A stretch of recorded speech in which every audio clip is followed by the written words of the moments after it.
everyone, Jonathan here. I know that some of you were curious about the package that I posted on my Instagram stories a few days ago, and yeah, I updated my photo and video gear. Little introduction. Since I'm not as rich as you may think, whenever I buy something, especially related to photography, I try to sell something as well to limit the damage, because photography gear is not cheap usually. So I was searching for some ways to sell my gear for a reasonable price, and among specified shops and websites such as eBay, even though I have some kind of mental issue when thinking of shipping packages abroad and stuff like that, because I always fear of losing things and paying customs and things that happen when you ship abroad. So I was saying that the first real alternative that I found was this site that is called MPB, and this is not a sponsored video because no one will give money to a 150 something subscribers YouTube channel,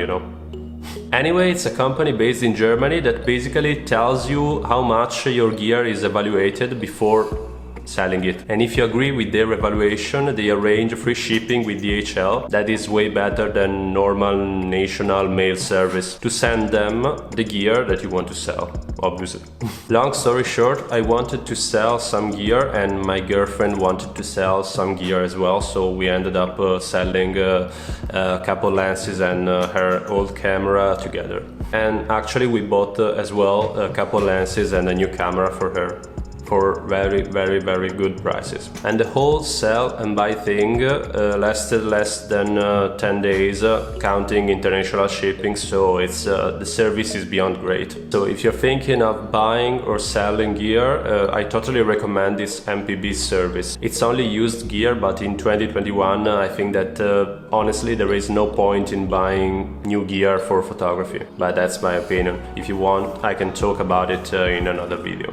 So let's get deeper into what I bought and sold. I sold my lumix 7 to 14mm and my 14 to 140mm. The main reason why I sold them is their low aperture and the fact that especially the second one is a jack of all trades lens. While as I go on in my photography adventure and as I understand what I need and what I don't need, I feel like I don't need this kind of lens because I need a bit more specific gear. Plus the 14 to 140 was not that good on both ends, at 14 and at 140. And when you have this kind of zoom lens, you always end up shooting at wide angle, all wide angle and all telephoto, so always at 14 or 140. At least I hope that other photographers do it as well.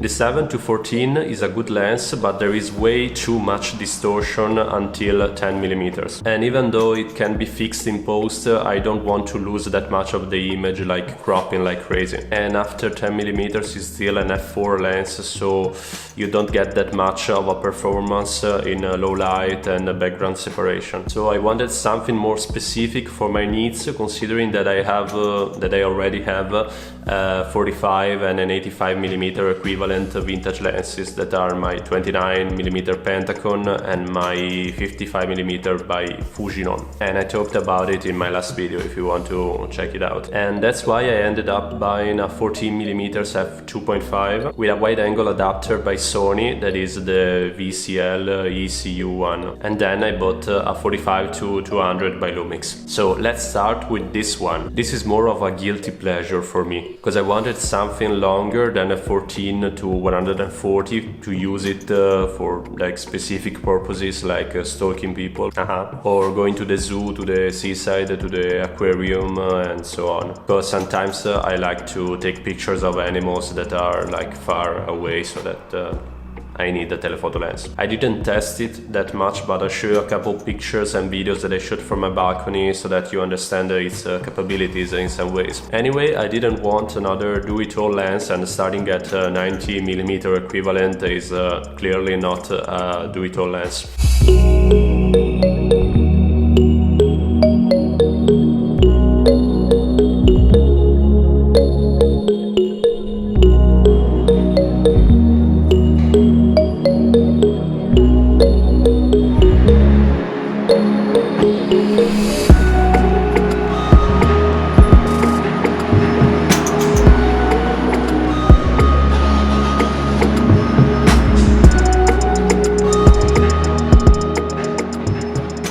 dioda lens, I am pretty proud of that choice actually, because the 14mm paired with the Sony converter that strangely enough fits very well is